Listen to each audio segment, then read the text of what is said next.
Being an heir of Slytherin hasn't been something I've been too proud of.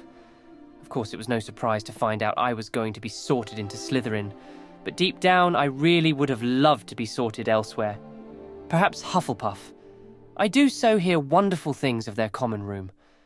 I suppose it wasn't all too bad because I wasn't alone. It was just quite troubling that I decided to go against my family's wishes of following in their footsteps, but it's nothing I ever regret doing. All in all, I did once dwell on the past when I was a first year, but during such moments of emotional hardship, I always sought comfort in turning to my two best friends and making my daily morning visits to upkeep my appearance before starting classes. Ah! Hello there, my sweet. If it isn't my favourite regular. Good morning, Madam Snelling. It's always a pleasure. Will it be the usual, my dear? Yes, indeed it shall. What? You think just because I lack sight, I'll also be caught lacking a good appearance and grooming? Just who do you think I am? Oh, but I do feel I deserve some time for myself today. Keeping well informed on all things Hogwarts can be quite draining work, if I do say so myself. Especially when certain individuals are always doing questionable things I can't seem to understand. So that's why I'll leave this issue to my most trusted friend, Sebastian. Wait, that's why you had me meet you here this early? Ominis, couldn't this have just been on your owl? This was far more efficient. Wouldn't it make more sense that you covered this? You are a descendant of Slytherin after all. If anyone knows every secret to know within this house, it's you. I think it's best to sit this out. I wouldn't want to cover too deeply about a secret and then have that end in some half-blood lunatic swearing by a pure-blood agenda, finding said secret of Slytherin and running with it to ruin wizarding life as we know it. Or would you prefer morning banter? Where'd they go? Very well, but I'm not even entirely certain I can do this proper justice. Sure you can. It can be short and sweet. Now do run along now.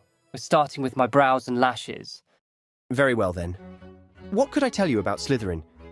I suppose I could start with our common room. We are located in the dungeons. We do have a piano constantly playing in there. I'm not actually sure who or what exactly plays it, but regardless, it sure adds to the ambience. I appreciate it when I read there. Speaking of the outside lake, did you know that sometimes we can see the giant squid swim up to the common room windows? You know, when I first arrived by boat as a first year, I missed my step and fell in the water. Anne made fun of me then for being so terrified of falling in. Anyhow, never again. You will never catch me swimming in that lake ever again. I don't care what the circumstances are. Wait, is that who I think it is swimming in there? No! What is she doing in there? Oh, it's just that I can't swim, and she's doing me the favour of retrieving something for me left behind by the mer people. She's so sweet, always the charitable kind, that one. I'm starting to understand Ominis's new nickname for her. Great. Why does she have to be so caring? It could get her killed. Maybe this is something her non-Quidditch keepers are making her do.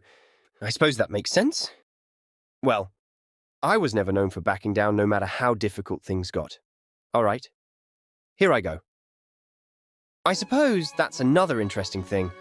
For some odd reason, despite the fact we sleep with the fishes for lack of a better term, a lot of Slytherins can't swim and would opt to not learn how.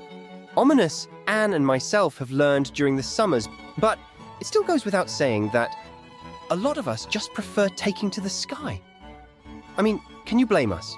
Again, there is a literal giant squid in the lake. Why is everyone so casual about that? On the note of taking to the sky, did any of you hear about Imelda's little outburst in the Slytherin common room after the sorting ceremony this year? Yes. Having Quidditch cancelled over a stupid preference from the headmaster was quite disappointing, but as Quidditch is her entire lifeline, she really took it personally. I almost expected her to unleash Incendio out of anger as we got back to the common room that night, but instead she formed a difficult plan about some time trials and would not quiet down about it. Not really sure how well those fared for her. I do know my new charge has her bested in all of them, though. You won. Wouldn't expect anything less. Something I've noticed about a lot of us in Slytherin is that we tend to have some familial pressures present to best describe it. There's Ominis with his refusal of his family's practices. Imelda has a constant pressure to live up to her father's Quidditch legacy, as she often mentions. Grace has something going on with her family name. I couldn't tell you what it is, though. It sounded too long. Violet has a need to remain popular. Wasn't aware she even was. Due to, I'm assuming, something underlying her family. Whatever that may be. Then there's myself. I'm under the constant pressure of trying to make up for an image my uncle has of me because of some unresolved guilt he feels after my father died and he couldn't make peace. Oh, but this isn't entirely about me, now is it? Let's move on. You can certainly bet your galleons we're a house filled with ambition. After all, it's part of our house values. That being said, we don't fear breaking a few rules now and then if it means reaching our goals. We love taking on challenges, and our determination won't back us down no matter what. Which is why Detention and myself are now on a first-name basis. It sure is rather annoying dealing with it, though, and I hate it every time I got it. Well, all except one time. You know, I relive that moment in my head so often, and out of all those times, I would never change a thing in every single one. I'm just so glad to have... Sebastian! What? Oh, no, sorry, Broom, I'm quite busy with something. Another time, perhaps? It's Bloom. Well, I suppose it's time to conclude this issue. Not really sure how Ominis decides what to end each issue on. I suppose that wasn't so bad to do, though. Kind of fun. I see the appeal now. I've returned. I take it you found the task wasn't too difficult? You can say I did. However, as this was more centered on our house, I am afraid I couldn't sneak in something in there about Hobhouse. Oh, Errand Girl has that settled. Very well, then. I suppose it's time we head to class now.